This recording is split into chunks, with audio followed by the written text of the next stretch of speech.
বাংলাদেশ এবং ভারতের সম্পর্ক কোনোভাবেই স্বামী স্ত্রীর সম্পর্ক নয়। বাংলাদেশের মানুষ একটু সুখে আছে, ভারতের এই বিষয়টা সহ্য হচ্ছে। বন্ধুত্বের সংজ্ঞা,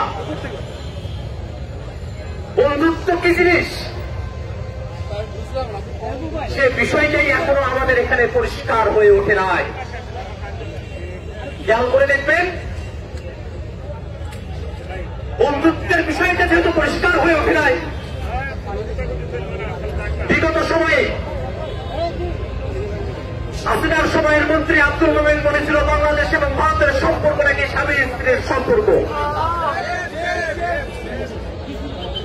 এই দক্ষিণ ভারতে স্বামী স্ত্রীর সম্পর্ক কর্তৃত্ব এবং অধীনতার সম্পর্ক।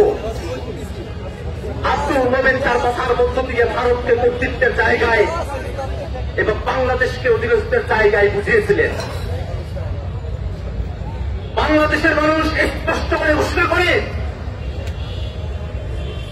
বাংলাদেশ এবং ভারতের সম্পর্ক কোনোভাবেই স্বামী স্ত্রীর সম্পর্ক নয়।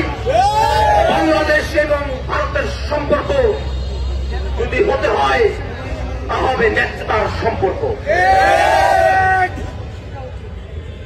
বাংলাদেশের মানুষ আমাদের প্রতিবেশী এই দেশটির যারা নানাবিধভাবে বঞ্চনার শিকার হয়ে আসছে।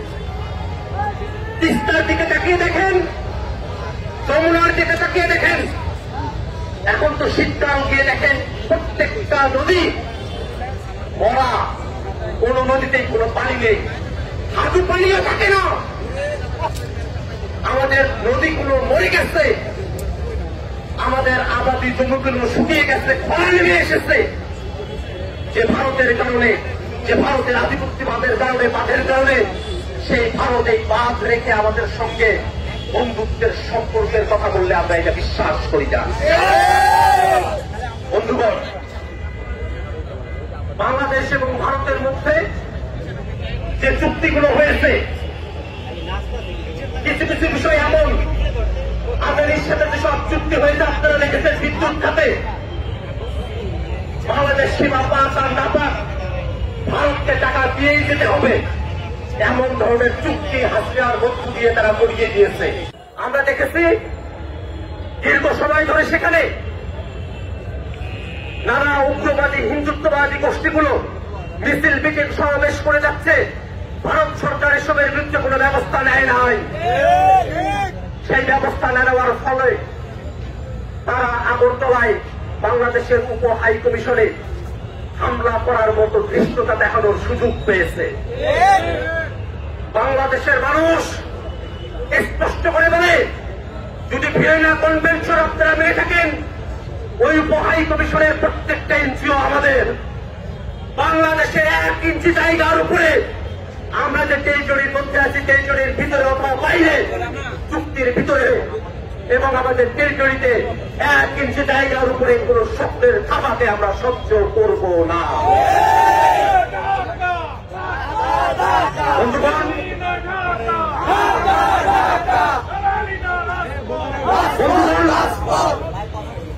আপনারা কি খেয়াল করেছেন যে সংগঠনটি গতকাল সেখানে হামলা করেছিল, সেই সংগঠনটির নাম কি? হিন্দু সংঘর্ষ সমিতি। হিন্দু সংঘর্ষ সমিতি, সেই সংগঠনের নামের মধ্যে সংঘর্ষ কথা থাকে। সেই সংগঠন কেমন ধরনের সংগঠন হতে পারে তার নতুন করে বলবার অপেক্ষা রাখে না। ভারত সরকারকে শুধু দুঃখ প্রকাশ করলেই চলবে না। এই সংগঠনের সঙ্গে যারা যুক্ত আছে, যারা এই মিছিলে এসেছে, আক্রমণ করেছে, তাদের প্রত্যেককে আইনের আওতায় নিয়ে আসতে হবে। আর একটা কথা, বাংলাদেশের মানুষ যখন চট্টগ্রামে অ্যাডভোকেট সাইফুলকে কুপিয়ে হত্যা করা হল, এই সময়টাতে বাংলাদেশের মুসলমানেরা যে তিক্ততার পরিচয় দিয়েছেন, যে ধৈর্যের পরিচয় দিয়েছেন, বাংলাদেশের আপামর জনসাধারণের প্রতি মাথা নত হয়ে আসে, তাদের প্রতি শ্রদ্ধা জানানোর ভাষা আমাদের নাই। বাংলাদেশের মানুষ জীবন দিয়ে এখান থেকে হাসিনাকে হটিয়েছে, আমরা বিশ্বাস করি তারা জীবন দেওয়ার জন্য প্রস্তুত। কিন্তু শুধুমাত্র ভারত বিরোধিতা আমাদের রাজনীতির কোন পয়েন্ট নয়। ভারতের আগ্রাসী রাজনৈতিক যে সিদ্ধান্তগুলো আমাদের উপরে চাপিয়ে দেওয়া হয়, ভারতের আগ্রাসী যে কূটনৈতিক সিদ্ধান্তগুলো আমাদের উপরে চাপিয়ে দেওয়া হয়, বাংলাদেশের মানুষ শুধুমাত্র তারই বিরোধিতা করে।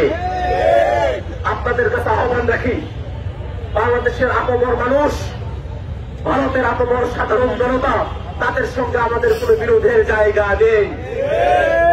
আমরা ভারতের মানুষের সাথে মানুষ হিসেবে সম্পর্কের জায়গায় থাকতে চাই, কিন্তু ভারতের মানুষকে প্রমাণ করতে হবে ভারতের মানুষেরাও সেখানকার উগ্রবাদী হিন্দুত্ববাদীদেরকে আশ্রয় প্রশ্রয় দেয় না। আমরা বাংলাদেশের মানুষের কাছে আহ্বান রাখবো, অনেক সময় অনেক চটকদার কর্মসূচি নিয়ে আপনাদের সামনে হাজির হওয়া হবে, হাতে ফেলবার চেষ্টা করা হবে। এটা ভারতের গোয়েন্দা বাহিনীরাই এই কাজগুলো করিয়ে থাকতে পারে। আপনাদের কাছে আহ্বান থাকবে, বিভিন্ন সময়ে বাংলাদেশের মানুষ যে বিজ্ঞতার পরিচয় দিয়েছেন, যে কোনো ফাঁদের ব্যাপারে সতর্ক থাকবেন। আমাদের দাবি ন্যায্যতার দাবি, আমাদের দাবি মর্যাদার দাবি, আমাদের দাবি আমাদের বাংলাদেশিদের ভাগ্যের যে চাকা, সেই ভাগ্যের চাকা যেন বন্ধ থাকে তার দাবি।